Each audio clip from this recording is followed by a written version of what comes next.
నమస్తే, KTV news కి స్వాగతం. నా పేరు యశ్వంత్. ముందుగా హెడ్లైన్స్ చూద్దాం.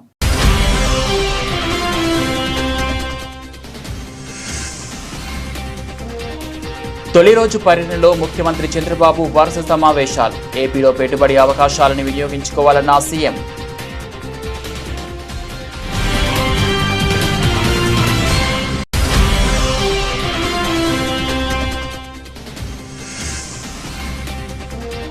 కలెక్టర్లు, ఇరిగేషన్ శాఖ అధికారులతో సీఎస్కే విజయానంద్ టెలికాన్ఫరెన్స్. రైతులకు యూరియా, ఇతర ఎరువుల కొరత రానిపోతని ఆదేశం.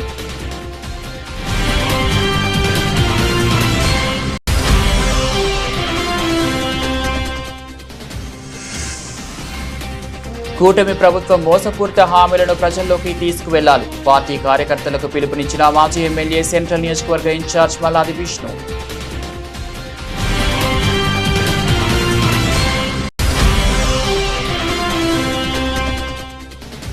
ఉద్యోగ, ఉపాధ్యాయ, కార్మిక పెన్షన్ల సమస్యల పరిష్కారం కోసం కృషి చేస్తున్నాం స్పష్టం చేసిన అసోసియేషన్ల ఐక్యవేదిక steering committee chairman K R Suryanarayana.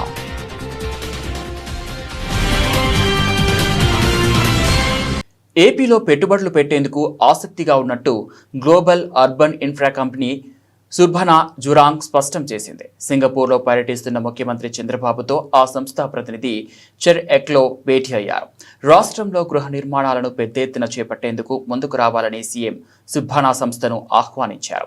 ఏపీలో హౌసింగ్ ఫర్ ఆల్ ప్రాజెక్టులో భాగం కావాలని సీఎం సూచించారు. ఆంధ్రప్రదేశ్లో మౌలిక వసతుల ప్రాజెక్టులపై ప్రధానంగా దృష్టి సారించామని ముఖ్యమంత్రి ఆ సంస్థ ప్రతినిధులకు వివరించారు. రాష్ట్రంలో మొత్తం 20 పోర్టులు, 15 ఎయిర్పోర్టులు అందుబాటులోకి వస్తున్నాయని, లాజిస్టిక్ హబ్గా ఏపీ తయారవుతుందని సీఎం చంద్రబాబు తెలిపారు. ఈ ప్రాంతాలను ఇండస్ట్రియల్ టౌన్షిప్లుగా అభివృద్ధి చేయాలనే ప్రభుత్వ ఆలోచనను వారి ముందుంచారు. మలేషియాకు చెందిన ప్రముఖ నిర్మాణ సంస్థ ఎవర్సెండై కార్పొరేషన్ బెర్దాహ్ చైర్మన్, మేనేజింగ్ డైరెక్టర్ తాన్ శ్రీ కే నాథన్ ముఖ్యమంత్రితో సమావేశమయ్యారు. ఆంధ్రప్రదేశ్లో అత్యాధునిక ఫ్యాబ్రికేషన్ ఫ్యాక్టరీతో పాటు ఇంటిగ్రేటెడ్ ట్రైనింగ్ సెంటర్ ఏర్పాటు అంశంపై ఇరువురి మధ్య చర్చ జరిగింది. ఈ ఫ్యాబ్రికేషన్ ఫ్యాక్టరీని విశాఖ లేదా కృష్ణపట్నంలో ఏర్పాటు చేసే అంశాన్ని పరిశీలిస్తున్నట్లు ఎవర్సెండై చైర్మన్ వివరించారు. రాష్ట్రంలో రైతులకు ఎక్కడ యూరియా, ఇతర ఎరువుల కొరత లేకుండా చూడాలని కలెక్టర్లు, వ్యవసాయ శాఖ అధికారులకు రాష్ట్ర ప్రభుత్వ ముఖ్య కార్యదర్శి కె విజయానంద్ ఆదేశాలు జారీ చేశారు. యూరియా కృత్రిమ కొరత సృష్టించి రైతులను ఆందోళనకు గురి చేస్తే వ్యాపారులపై కఠిన చర్యలు తీసుకుంటామని స్పష్టం చేశారు. కాంప్లెక్స్ ఎరువులు తీసుకుంటేనే డిఏపి విక్రయిస్తామని పలు ప్రాంతాల్లో వ్యాపారులు నిబంధనలు పెట్టి రైతులను ఇబ్బందులకు గురి చేస్తున్నారని, అటువంటి వారిపై ఈసీ, పీడీ యాక్టులు నమోదు చేస్తామని హెచ్చరించారు. రాష్ట్రంలోని అన్ని జిల్లాల కలెక్టర్లు, వ్యవసాయ అధికారులు, ఇరిగేషన్ శాఖ అధికారులతో సిఎస్ విజయానంద్ టెలికాన్ఫరెన్స్ నిర్వహించారు. జిల్లాలో యూరియా లభ్యత, వర్షాల నేపథ్యంలో చెరువులు, కాలువ గట్లకు గండ్లు పడకుండా తీసుకోవాల్సిన జాగ్రత్తలు, నీటి నిర్వహణపై కలెక్టర్లు, అధికారులకు సిఎస్ పలు సూచనలు చేశారు. రైతులు పంటల అవసరానికి మించి యూరియా అధికంగా వాడుతున్నారని, దీనివల్ల భూమి నిస్సారం అవుతుందనే అవగాహనను రైతులు కల్పించాలని సిఎస్ విజయానంద్ సూచించారు. కూటమి ప్రభుత్వం అధికారంలోకి వచ్చి ఏడాది పూర్తయినా ఇచ్చిన హామీలను అమలు చేయలేదని, కూటమి ప్రభుత్వం మోసపూరిత హామీలను ప్రజల్లోకి తీసుకువెళ్లాలని మాజీ ఎమ్మెల్యే సెంట్రల్ నియోజకవర్గ ఇన్ఛార్జ్ మల్లాది విష్ణు అన్నారు. వైఎస్ఆర్సీపీ ప్రభుత్వంలో సంక్షేమంతో పాటు అభివృద్ధికి కూడా పెద్దపీట వేశారని తెలిపారు. సత్యనారాయణపురంలోని వైఎస్ఆర్సీపీ కార్యాలయంలో బాబు ష్యూరిటీ మోసం గ్యారంటీ పేరుతో డివిజన్ నాయకులతో విస్తృత సమావేశం జరిగింది. కార్యక్రమంలో పాల్గొన్న మాజీ ఎమ్మెల్యే మల్లాది విష్ణు మాట్లాడుతూ కూటమి నేతలకు ప్రజల ముందుకు వెళ్లే ధైర్యం ఉందా అని ప్రశ్నించారు. వైఎస్ఆర్సీపీ ప్రభుత్వంలో సంక్షేమంతో పాటు అభివృద్ధికి కూడా పెద్దపీట వేశారని, సత్యనారాయణపురంలో జరిగిన అభివృద్ధి పనులే ఇందుకు నిదర్శనమన్నారు. కార్యక్రమంలో స్థానిక 33వ division corporator శర్వాణిమూర్తి, division incharge Donepudi Srinivas, నాయకులు మైలవరపు రామకృష్ణ, బోగాది మురళి, లంకా బాబు, టి గోపాల్ చంద్ శర్మ, సన్నద్ సీతారాం ప్రసాద్ తదితరులు పాల్గొన్నారు. ఒక కార్యక్రమం చేయాలని చెప్పి పిలిపించిందో దానికి అనుగుణంగా బాబు షూరిటీ మోసం గ్యారంటీ అనే ఒక నినాదంతో ఈ కార్యక్రమాన్ని 33వ డివిజన్ కార్పొరేటర్ శర్వాణిమూర్తి గారు, అలాగే డివిజన్లో ఉన్నటువంటి పార్టీ బాధ్యులు అందరూ కూడా కలిసి ఈ కార్యక్రమాన్ని నిర్వహించడం జరిగింది. ముఖ్యంగా ఎన్నికల ముందు ఏం చెప్పారు, ఎన్నికల తదనంతరం ఈ సంవత్సర కాలంలో ఏ రకంగా మోసం చేశారు అనే విషయాల్ని ప్రజలకి సవివరంగా వివరించాలి అనేది ఈ కార్యక్రమం యొక్క ముఖ్య ఉద్దేశం. ఎన్నికల ముందు 3 సిలిండర్లు ఇస్తానన్నారు, ఆడబిడ్డ నిధి ఇస్తానన్నారు, నిరుద్యోగ భృతి ఇస్తానన్నారు. అలాగే పెన్షన్లు అర్హులైనటువంటి వాళ్ళందరికీ పెన్షన్లు ఇస్తానన్నారు. ఇట్లాగ అనేక కార్యక్రమాలని నిరంతరం కొనసాగిస్తాము అని చెప్పి పెన్షన్ తప్ప ఇంకా ఏ కార్యక్రమం కూడా ఇచ్చినటువంటి పరిస్థితి లేదు. అమ్మఒడి తల్లికి వందనం కూడా ఎంతమంది ఉంటే అంతమందికి కటింగులు లేకుండా ఇస్తాము అని చెప్పి ఏం చేశారో మనకి ఈరోజు అందరికీ కూడా తెలిసినటువంటి విషయం. కాబట్టి మా ప్రభుత్వంలో ఎన్నికల మేనిఫెస్టోలో నవరత్నాల పేరు మీద చేసినటువంటి కార్యక్రమాలన్నీ కూడా ఇప్పటికీ కూడా సచివాలయంలో రికార్డెడ్గా ఉన్నాయి. ఉదాహరణకి ఈ డివిజన్లో 1000 మందికి 1200 మందికి ఇళ్ల స్థలాలు ఇచ్చాం.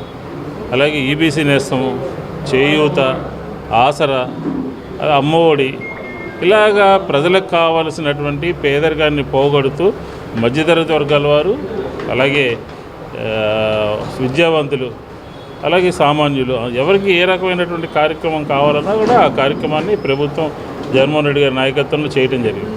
కాబట్టి ఇవాళ కూడా కరెంటు ఛార్జీలు పెంచను అన్నాడు, అవసరమైతే తగ్గిస్తానన్నాడు. కానీ ఈరోజు ఏం జరిగింది?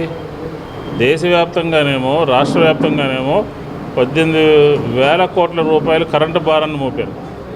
కానీ ఈరోజు విజయవాడ సెంట్రల్ నియోజకవర్గంలో 150 కోట్ల రూపాయలు ప్రతి నెల కూడా గోల్డ్ లోడ్ కొట్టి వసూలు చేస్తూ ఉన్నారు.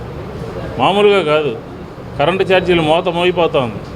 మొన్న ఎంపీని ఎక్కడో అడిగితే మాకు సంబంధం లేదు, పోయినోడు చేశాడని అన్నాడు. అంటే మా మీద నెట్టేసేటటువంటి ప్రయత్నం తప్ప నిలబడి సమాధానం చెప్పి కరెంటు ఛార్జీలు తగ్గిస్తామని కానీ కరెంటు ఛార్జీలు దాని మీద వివరంగా చెప్పేటటువంటి పరిస్థితి అయితే లేదు. కాబట్టి ఈరోజు మేము ఒకటే చెప్తున్నాం, ప్రజలకి నిత్యావసర సరుకులు పెరిగినాయి, అలాగే కరెంటు ఛార్జీలు పెరిగినాయి, అలాగే ప్రభుత్వం నుంచి మనీ సర్క్యులేషన్ లేదు, రాష్ట్రం అప్పులు ఊబిలైపోయింది. ఈ సంవత్సరం మొదటి 3 నెలల్లోనే 15.61% అప్పులు వేగంగా పెరిగినాయి. దీనికి చంద్రబాబు నాయుడు గారు ఏం సమాధానం చెప్తారు? అప్పులు ఆదాయం ఏమో తగ్గింది, ఆ అప్పులేమో పెరిగినాయి. కాబట్టి మేము అప్పు చేసినా కూడా రాష్ట్ర ప్రగతికి, ప్రజల యొక్క జీవన స్థితిగతులు మెరుగుపరచడానికి వారి అకౌంట్లో నేరుగా డబ్బులు వేసినటువంటి ప్రభుత్వం మాది. కాబట్టి ఎన్నికలకు ముందు చెప్పినటువంటి మాటలు, బాబు షూరిటీ, మోసం గ్యారంటీ, మీరు ఇంటింటికి బాండ్లు ఇచ్చారు, ఓటీపీలు ఇచ్చారు, మిస్డ్ కాల్స్ ఇప్పించారు, మీకు వచ్చే నెలలో ఇంత వచ్చేస్తుందని చెప్పారు. ఇవన్నీ కూడా నిజం కావాలి కదా.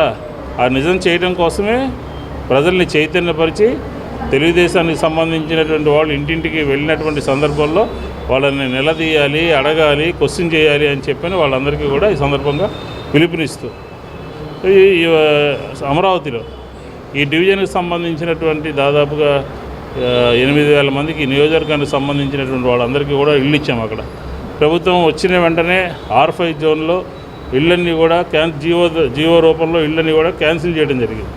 వాళ్ళకి 2 సెంట్లు 3 సెంట్లు ఇస్తామని చెప్పి ఆశ చూపించారు.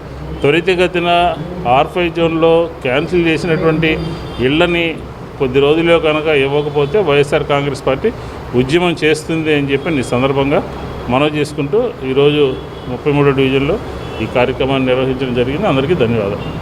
సెంట్రల్ నియోజకవర్గ సమన్వయకర్త మాజీ శాసనసభ్యులు మల్లాది విష్ణు గారి ఆదేశాల మేరకు మా ప్రీతమ నాయకులు జగన్మోహన్ రెడ్డి గారు ఏదైతే దిశానిర్దేశం చేశారో దాని సందర్భంలో మా 33వ డివిజన్లో బాబు షూరిటీ మోసం గ్యారెంటీ అనే కార్యక్రమాన్ని నిర్వహించడం జరిగింది. కార్యకర్తలందరితో కూడా ఏం జరుగుతోంది ఏంటి అనేది అప్పుడు మాజీ శాసనసభ్యులు మల్లాది విష్ణు గారు దిశానిర్దేశం చేయడం జరిగింది. ఎందుకంటే ఎన్నో రకాల పథకాలు ఇచ్చాం, ప్రజలకు అన్నింటిలో కూడా అండగా నిలబడిన పార్టీ వైఎస్ఆర్ కాంగ్రెస్ పార్టీ అయితే మేము ఇంకా ఎక్కువ చేస్తామనే మాటలతో ఈరోజు అధికారంలోకి వచ్చిన ఇప్పుడున్న ప్రభుత్వం ఏం చేస్తోంది అనేది ప్రజలకి విశదీకరించడానికి ఈ కార్యక్రమం జరిగింది. రానున్న రోజుల్లో ప్రజల దగ్గరికి వెళ్తాం, ఏమేమి తప్పులు జరుగుతున్నాయి, ఏమేమి వాళ్ళకి ఇచ్చిన హామీలు నిలబెట్టుకోవట్లేదో ప్రభుత్వాన్ని నిలదీసే కార్యక్రమం చేస్తామని తెలియజేసుకుంటూ ఈ కార్యక్రమంలో పాల్గొన్న ప్రతి ఒక్కరికి మా ధన్యవాదాలు తెలియజేసుకుంటాం. ఉద్యోగ ఉపాధ్యాయ కార్మిక పెన్షనర్ల సమస్యల పరిష్కారం కోసం ఒక చట్టబద్ధమైన వేదిక కోసం కృషి చేస్తున్నామని అసోసియేషన్ల ఐక్యవేదిక steering committee chairman K R Suryanarayana తెలిపారు. ఉద్యోగుల పెన్షనర్ల సమస్యల పట్ల ప్రభుత్వం అనుసరిస్తున్న వైఖరి పట్ల ఆయన తీవ్ర అభ్యంతరం వ్యక్తం చేశారు. ఉపాధ్యాయుల బదిలీల్లో సైతం రాజకీయ జోక్యం చోటు చేసుకోవడం దుర్మార్గమన్నారు. అందరినీ కలుపుకొని ఉద్యోగ ఉపాధ్యాయ కార్మిక పెన్షనర్ల సమస్యల పరిష్కారం కోసం కార్యాచరణ రూపొందించనున్నట్లు ఆయన వివరించారు. ఉద్యోగ ఉపాధ్యాయ కార్మిక పెన్షనర్ల అసోసియేషన్ ఐక్యవేదిక స్టీరింగ్ కమిటీ సమావేశం బందర్ రోడ్లోని రామ్మోహన్ గ్రంథాలయంలో గల వాజ్పేయి హాల్లో జరిగింది. ఈ సమావేశంలో పాల్గొన్న steering committee chairman K R Suryanarayana, deputy secretary general Ramesh Kumar, Baji Pathan, chairman Harikrishna ఇంకా ఇతర ప్రతినిధులు పాల్గొని పోస్టర్ విడుదల చేశారు. అనంతరం చైర్మన్ సూర్యనారాయణ మాట్లాడుతూ ఉద్యోగుల సమస్యల పట్ల ప్రభుత్వం ఉదాసీనంగా వ్యవహరిస్తుందని అన్నారు. ప్రభుత్వ ఆర్థిక పరిస్థితి దృష్ట్యా ఉద్యోగులకు చెల్లించాల్సిన బకాయిలు పేరుకుపోయి నేడు వేల కోట్లకు చేరాయన్నారు. బకాయిలతో పాటు 4 డిఏలు, 2013 వేతన సవరణ ఇంతవరకు జరగలేదన్నారు. ఉద్యోగులు, పెన్షనర్ల సమస్యల పరిష్కారం కోసం ఒక చట్టబద్ధమైన వేదిక లేకపోవడమే ఇందుకు కారణమని ఆయన అభిప్రాయపడ్డారు. ఎన్ని సమస్యలు ఎదురైనా ఉద్యోగుల, ఉపాధ్యాయ, కార్మిక, పెన్షనర్ల సమస్యల పరిష్కారం కోసం చట్టబద్ధమైన వేదిక సాధించేందుకు కార్యాచరణ రూపొందించుకుంటామని సూర్యనారాయణ స్పష్టం చేశారు. తమ సమస్యల పరిష్కారం కోసం టీ తాగుతూ మాట్లాడుకుందాం రా పేరిట ఒక లోగోను రూపొందించి విడుదల చేశారు. ఉద్యోగ, ఉపాధ్యాయ, పెన్షనర్ల సంఘాల ఐక్యవేదిక చైర్మన్గా ఉన్నాను. గత నెల జూన్ 5వ తారీఖు నాడు మా ఆంధ్రప్రదేశ్ ప్రభుత్వ ఉద్యోగుల సంఘానికి నూతన కార్యవర్గానికి రాబోయే 3 సంవత్సరాల కాలపరిమితికి నూతనంగా కార్యవర్గానికి ఎన్నికలు జరగటం, జూన్ 5న విజయవాడలో ఎస్ఎస్ కన్వెన్షన్స్లో మేము ప్రమాణ స్వీకారం చేసి బాధ్యతలు స్వీకరించడం జరిగింది.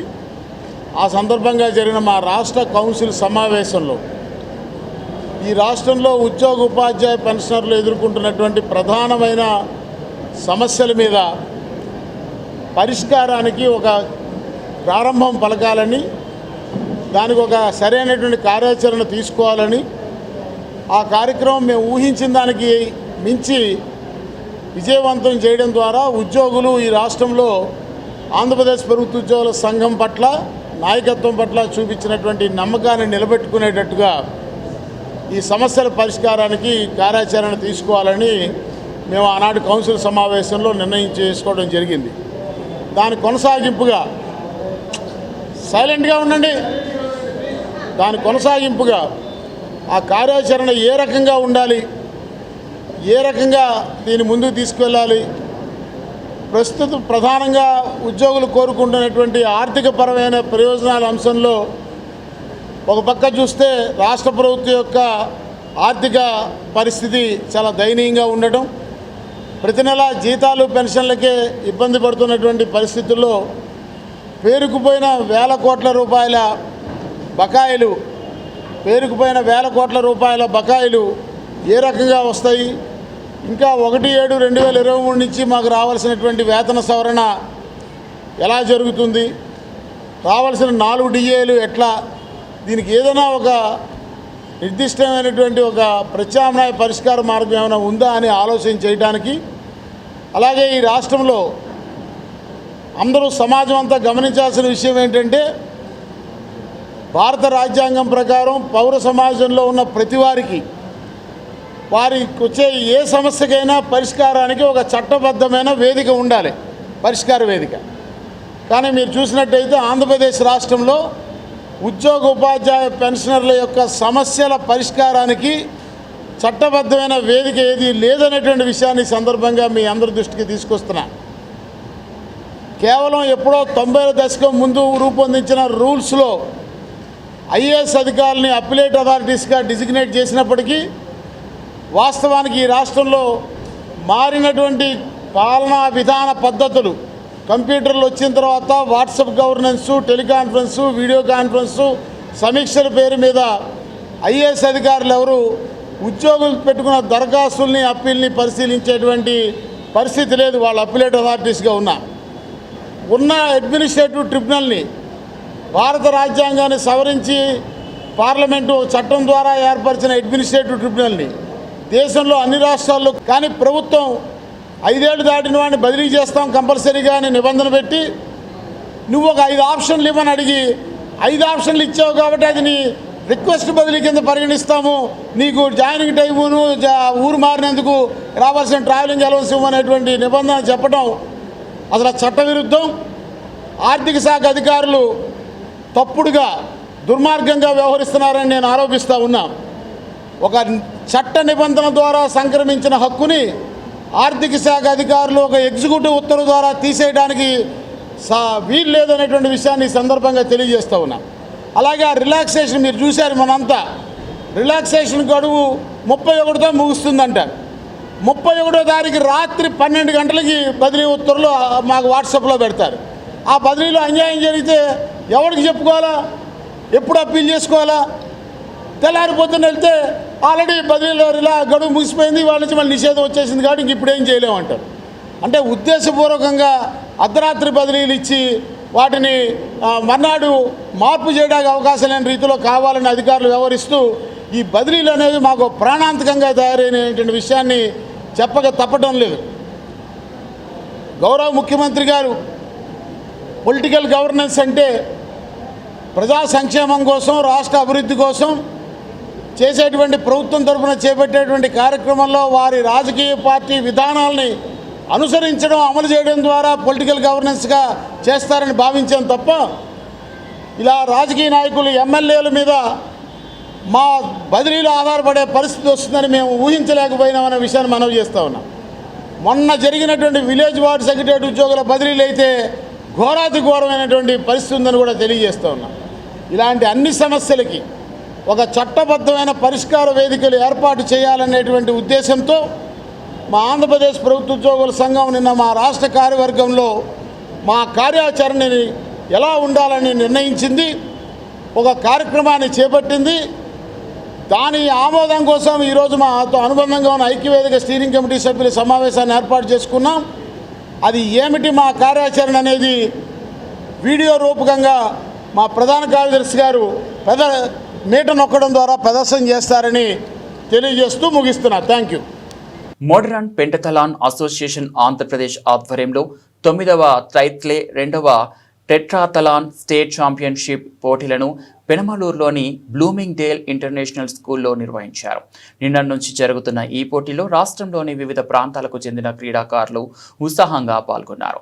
Horse riding, shooting, cross country run, swimming, fitness, fencing వంటి అంశాల్లో పోటీలు నిర్వహించారు. నేడు బహుమతి ప్రధానోత్సవ కార్యక్రమాన్ని నిర్వహించారు. ఎన్టీఆర్ జిల్లా పోలీస్ కమిషనర్ ఎస్వి రాజశేఖర్ బాబు ముఖ్య అతిథిగా విచ్చేశారు. చివరి రోజు పోటీలను ప్రారంభించడంతో పాటు విజేతలకు బహుమతులను అందజేశారు. ఈ సందర్భంగా పోలీస్ కమిషనర్ మాట్లాడుతూ క్రీడల్లో యువతను ప్రోత్సహిస్తే దేశ విదేశాల్లో తమ సత్తా చాటడానికి అవకాశం ఉంటుందన్నారు. ఒలింపిక్స్లో మన ప్రాతినిధ్యం ఎక్కువగా ఉండాలన్నారు. రాష్ట్రం నలుమూలల నుంచి క్రీడాకారులు వచ్చి ఈ పోటీల్లో పాల్గొనడం సంతోషదాయకమన్నారు. Horse riding, shooting, cross country run, swimming, fencing వంటివి కలిపి మోడరన్ పెంటథలాన్గా అవతరించిందని అన్నారు. ఇది మల్టీ స్పోర్ట్స్ ఈవెంట్ అని, 4 క్రీడలు మిళితమై ఉంటాయని, 4 కూడా ఒలింపిక్స్లో ఉండేవని మోడరన్ పెంటథలాన్గా ప్రవేశపెట్టి అధికారికంగా లండన్ ఒలింపిక్స్ను మోడల్స్ ఇస్తున్నారని తెలిపారు. మేఘాలయ జాతీయ క్రీడల్లో మన క్రీడాకారులు ముందుండడానికి కృషి చేస్తున్నామని తెలిపారు. ఆంధ్రప్రదేశ్ ఈ స్పోర్ట్ని ఈ విధంగా ఎంకరేజ్ చేయడం చాలా సంతోషం. ముఖ్యంగా అమరావతి మీకు అందరికీ తెలుసు, ఇప్పుడు హ్యాపెనింగ్ ప్లేస్. త్వరలో అమరావతి మనకు సాకారం కాబోతుంది. ఆ సందర్భంలో గౌరవ ముఖ్యమంత్రి గారు ప్రతి సందర్భంలో చెప్తుంటారు, మనము ఒలింపిక్స్ గేమ్స్ మనము హోస్ట్ చేసే స్థాయికి ఎదగాలని. సో అందులో భాగంగా ఇటువంటి స్పోర్ట్స్ మన యువతలో కొంత ప్రోత్సహిస్తే ఖచ్చితంగా వీరు దేశ విదేశాల్లో తమ సత్తా చాటేదానికి అవకాశం ఉంటుంది. ఫ్యూచర్ అమరావతిలో జరిగే ఒలింపిక్స్లో ఈ స్పోర్ట్లో మన ప్రాతినిధ్యం ఎక్కువగా ఉండాలని నేను ఆశిస్తున్నాను. ఈ సందర్భంలో మనం రాష్ట్రం నలుమూల నుంచి ఈరోజు ఇక్కడికి యువత రావడం, ఈ స్పోర్ట్లో పార్టిసిపేట్ చేయడం చాలా సంతోషం. అంతేకాకుండా సంపూర్ణ వ్యక్తిత్వానికి ఇటువంటి క్రీడలు దోహదపడతాయి. ముఖ్యంగా ఇందులో మనకు 5 గేమ్స్ ఉన్నాయి. అందులో ముఖ్యంగా హార్స్ రైడింగ్ ఉంది. హార్స్ రైడింగ్ స్కిల్తో కూడిన గేమ్. అదేవిధంగా షూటింగ్ ఉంది, లేజర్ షూటింగ్ ఉంది, అది కూడా స్కిల్తో కూడిన గేమ్. తర్వాత క్రాస్ కంట్రీ రన్ ఉంది. అందులో కొంత మీకు ఫిజికల్ ఫిట్నెస్ అనేది దాంట్లో మనకు అవసరం. అదేవిధంగా స్విమ్మింగ్ అనేది కూడా ఫిజికల్ ఫిట్నెస్ అవసరం ఉన్న గేమ్. తర్వాత ఫెన్సింగ్ కూడా మళ్ళీ ఒక కరేజ్ ఉండాలి, అదేవిధంగా స్కిల్ ఉండాలి. సో ఈ విధంగా ఈ 5 గేమ్స్ ఏదైతే ఉన్నాయో, 5 స్పోర్ట్స్ ఏదైతే ఉన్నాయో, ఈ కాంబో ఆఫ్ దిస్ 5 స్పోర్ట్స్ ఒక మోడర్న్ పెంటథ్లాన్గా అవతరించి ఈరోజు ఒలింపిక్స్లో కూడా ఈ క్రీడ నడుస్తూ ఉంది. సో ఇందులో కాంబినేషన్ ఆఫ్ కరేజ్, ఫిట్నెస్, అదేవిధంగా స్కిల్, ఈ మూడు కూడా ఒక సంపూర్ణ వ్యక్తిత్వానికి దోహదపడతాయి. సో ఇటువంటి గేమ్స్లో యువత పార్టిసిపేట్ చేయడం చాలా సంతోషం. ఈ అద్భుతమైన కార్యక్రమం 2015 నుంచి నిర్వహిస్తున్న ఈ మోడర్న్ పెంటథ్లాన్ అసోసియేషన్ ఆఫ్ ఏపీకి నా హృదయపూర్వక ధన్యవాదాలు తెలియజేస్తున్నాను. నా పేరు కృష్ణ, మోడర్న్ పెంటాథ్లాన్ ఫౌండర్. ప్రస్తుతం ఆర్గనైజ్ సెక్రటరీగా చేస్తున్నాను. 10 సంవత్సరాలుగా రాష్ట్ర స్థాయి పోటీలు, జాతీయ స్థాయి పోటీలు, అంతర్జాతీయ పోటీలు హాజరవుతూ మన క్రీడాకారులు ముందుకు తీసుకెళ్తున్నాము. మా గోల్ ఒకటి, అమరావతి టు ఒలింపిక్స్. అమరావతి నుంచి మన భారతదేశ పతాకాన్ని ఒలింపిక్స్లో ఆవిష్కరించాలని చెప్పి మేము 10 సంవత్సరాలుగా కష్టపడుతున్నాము. ఈ 9th ట్రయాథిల్, 2nd టెట్రాథ్లాన్ ఈ ఈవెంట్లను ఈ 2 రోజులుగా నిర్వహిస్తున్నాము. ఇది చాలా ఎండ్యూరెన్స్ గల event, multi sports event. 4 sports మిళితమై ఉంటుంది. 4 కూడా ఒలింపిక్స్లో ఉండే స్పోర్ట్స్ని మోడర్న్ పెంటాథ్లాన్ కింద జాయిన్ చేసి 100 సంవత్సరాల క్రితమే దీన్ని ఇంట్రడ్యూస్ చేసి అఫిషియల్గా లండన్ ఒలింపిక్స్ నుంచి మెడల్స్ బహుకరిస్తున్నారు. కాబట్టి మన క్రీడాకారులు కూడా స్పోర్ట్స్ అథారిటీ ఆఫ్ ఆంధ్రప్రదేశ్ నుంచి చాలామంది నగదు పురస్కారాలను అందుకున్నారు. అలాగే గోవా జాతీయ క్రీడల్లో కూడా మన ఆంధ్రప్రదేశ్ని ముందుకు పథకాలు సాధించారు. నెక్స్ట్ జరగబోయే మేఘాలయ జాతీయ క్రీడల్లో కూడా మన క్రీడాకారులు ముందుండడానికి మేము కృషి చేస్తున్నాము. మేము ఖేలో ఇండియా సెంటర్ని ఈ సందర్భంగా అప్లికేషన్ పెట్టుకున్నాము. అది కానీ central government Khelo India centre కానీ వచ్చిందంటే మన క్రీడాకారులు ఇంకొంచెం నైపుణ్యాన్ని పెంచుకొని మంచి ప్రతిభను చూపడానికి దోహదపడుతుందని తెలుపుతున్నాను. ఎవ్రీవన్, నా పేరు Ujjwal Velagapudi, president of modern pentathlon association in Andhra Pradesh. మన కృష్ణయ్య గారు చెప్పినట్టు నెక్స్ట్ నేషనల్ గేమ్స్ మేఘాలయలో జరుగుతున్న నేషనల్ గేమ్స్కి మేము మన స్ట్రాంగ్ టీంని తీసుకెళ్దామనే పట్టుదలతో కృషి చేస్తున్నాం. సంపద సృష్టి అంటే సినిమా టికెట్ రేట్లు పెంచడమా అని మాజీ మంత్రి వెల్లంపల్లి శ్రీనివాస్ దుయ్యబట్టారు.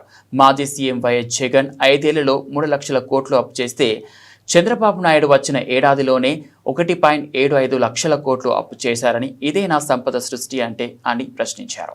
టికెట్ రేటు పెంచినట్టు అవుతుంది. సినిమా టికెట్ రోజుకు 150 రూపాయలు, 200 రూపాయలు ఉంటే 600 రూపాయలు వసూలు చేయడం, 800 రూపాయలు వసూలు చేయడం, అదేనా సంపద సృష్టి అంటే? ప్రజల జేబులు చిల్లు పెట్టడమా? కరెంటు ఛార్జీలు పెంచడమా? ట్యాక్సులు బాదురా? ట్రాఫిక్ చలానాలు, ఈరోజు రోడ్డు మీదకి బండి వేసుకెళ్ళాలంటే చాలు, హెల్మెట్ ఉన్నా, అన్ని రకాల కాగితాలున్నా 1000 రూపాయలు చలానాలు రాయాలి. ఇదే నా సంపద సృష్టి అంటే? జగన్మోహన్ రెడ్డి గారి హయాంలో ఎప్పుడు ఇలా జరగలేదే. 2 ఏళ్ళు కోవిడ్ వచ్చింది, అయినా కానీ ప్రపంచవ్యాప్తంగా కూడా కోవిడ్ ఇబ్బంది అయినా కానీ ఆయన ఏ రోజు కూడా ఇటువంటి తప్పుడు పనులు చేయలేదు.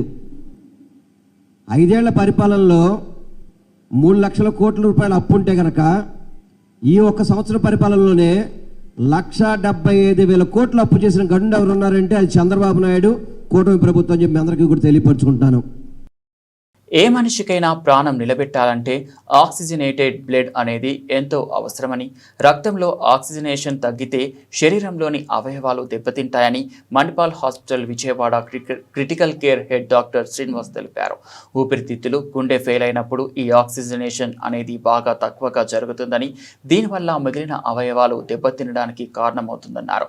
ఇటువంటి రోగులకు ఎక్మో ప్రొసీజర్ చాలా ఉపయోగకరంగా ఉంటుందని, ఇది ప్రాణాన్ని కాపాడడానికి దోహదపడుతుందన్నారు. క్రిటికల్ కేర్ నిపుణుల కోసం విజయవాడలోని Manipal hospitals Indian medical association ఆధ్వర్యంలో మాస్టరింగ్ ఎక్మో CME సదస్సును విజయవాడలోని ఓ హోటల్లో నిర్వహించారు. ప్రముఖ వైద్య నిపుణులు జ్యోతి ప్రజ్వలన చేసి సదస్సును ప్రారంభించారు. దేశంలోనే క్రిటికల్ కేర్ మెడిసిన్లో అత్యుత్తమ నిపుణులు ఎక్స్ట్రా కార్పొరియల్ మెంబ్రెయిన్ ఆక్సిజనేషన్లో అధునాతన పద్ధతులు, ఆవిష్కరణల గురించి చర్చించారు. ఈ సందర్భంగా Manipal hospital Vijayawada critical care head doctor Srinivas మాట్లాడుతూ ఎక్మో ప్రొసీజర్ను విజయవాడలో ప్రవేశపెట్టడానికి CME సదస్సు ఎంతో ఉపయోగకరంగా ఉంటుందన్నారు. రోగిలో ఎప్పుడైనా ఊపిరితిత్తులు లేదా గుండె ఫెయిల్ అయినప్పుడు ఎక్మో ప్రొసీజర్ చేయడం జరుగుతుందన్నారు. ఎక్మో ప్రొసీజర్లో రక్తం అంతా బయటకు తీసుకొచ్చి ఆక్సిజనేట్ చేసి శరీరంలోకి పంపించడం జరుగుతుందన్నారు. నమస్కారం అండి.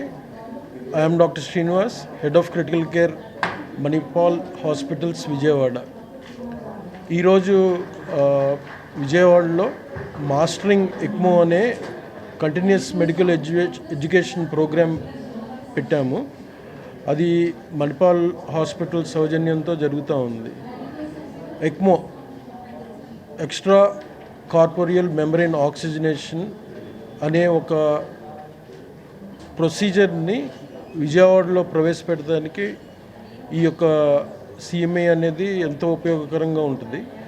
బేసికలీ లైక్ ఎక్మో ప్రొసీజర్ ఎప్పుడైతే ఒక పేషెంట్లో లంగ్ కానీ హార్ట్ కానీ ఫెయిల్ అయినప్పుడు ఈ ప్రొసీజర్ జరుగుతూ ఉంటుంది.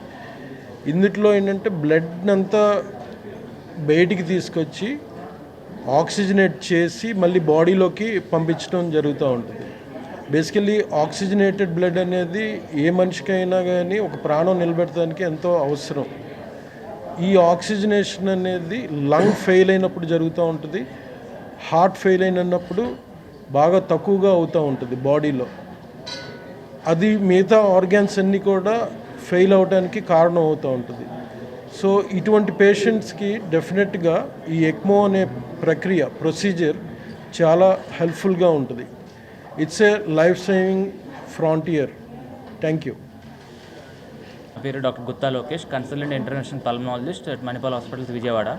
రోజు మనకు ముందుగా సార్ చెప్పినట్టుగా ఎక్మో అనేది అడ్వాన్స్డ్ క్రిటికల్ కేర్ యూనిట్లో ఉన్న ఒక పరికరం అండి. ఇదివరకైతే ఎలాగైతే మనకి లంగ్స్ కానీ హార్ట్ కానీ ఫెయిల్ అయితే క్రిటికల్ స్టేజ్లో వెంటిలేటర్ పెడతాము, అలాగే ఎక్మో అనే మిషన్ వెంటిలేటర్ కూడా సరిపోయినప్పుడు మనం నెక్స్ట్ స్టేజ్కి వెళ్ళాలనుకున్నప్పుడు ఎక్మో మిషన్ అనేది పెడతాము. ఇది మన టెంపరీగా అంటే అంతకుముందు నార్మల్గా తిరిగే మనిషి సడన్గా ఏదైనా ఇన్ఫెక్షన్ వచ్చి, ఇన్ఫ్లుయెన్జా కావచ్చు, అంతకుముందు కోవిడ్ కావచ్చు, ఎనీ వైరల్ ఇన్ఫెక్షన్ వచ్చి మన లంగ్స్ ఫెయిల్ అయిపోతే వాళ్ళకి సపోర్టింగ్గా మనకు ఈ మిషన్ కనుక పెడితే చాలామంది 50% రికవర్ అయ్యి మళ్ళీ మామూలు మనిషి అయ్యే అవకాశం ఉంటుంది.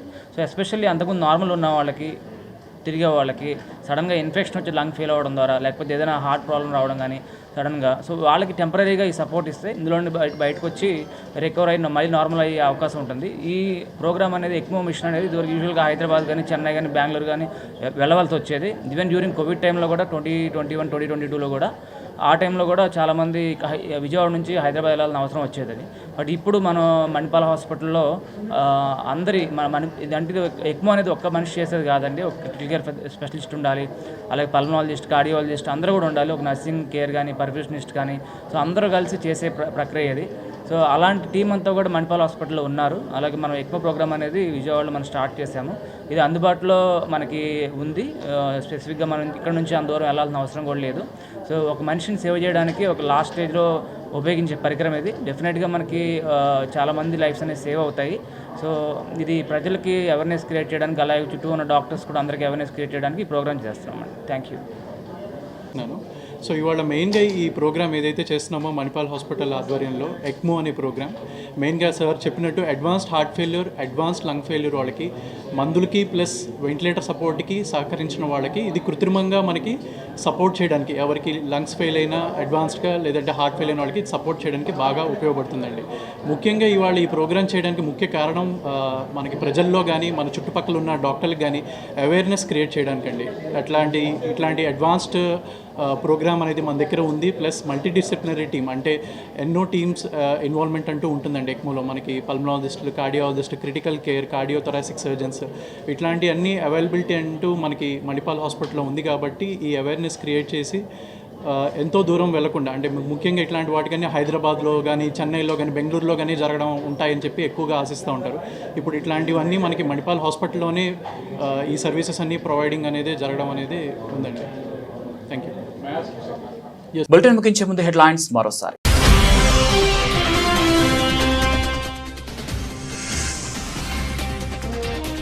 తొలి రోజు పర్యటనలో ముఖ్యమంత్రి చంద్రబాబు వరుస సమావేశాలు. ఏపీలో పెట్టుబడి అవకాశాలను వినియోగించుకోవాలన్న సీఎం.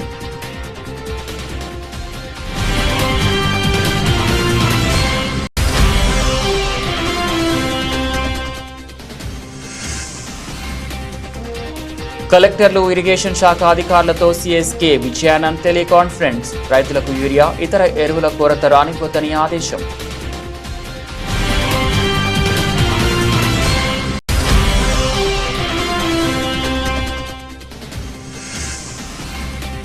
కూటమి ప్రభుత్వం మోసపూరిత హామీలను ప్రజల్లోకి తీసుకువెళ్లాలి. పార్టీ కార్యకర్తలకు పిలుపునిచ్చిన మాజీ ఎమ్మెల్యే సెంట్రల్ నియోజకవర్గ ఇన్ఛార్జ్ మల్లాది విష్ణు.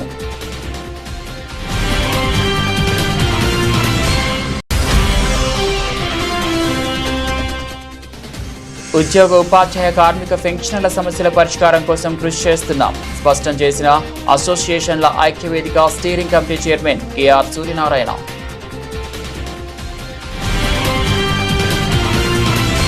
ఇవి బులెటిన్ అప్డేట్స్. మరో బులెటిన్లో మళ్ళీ కలుద్దాం.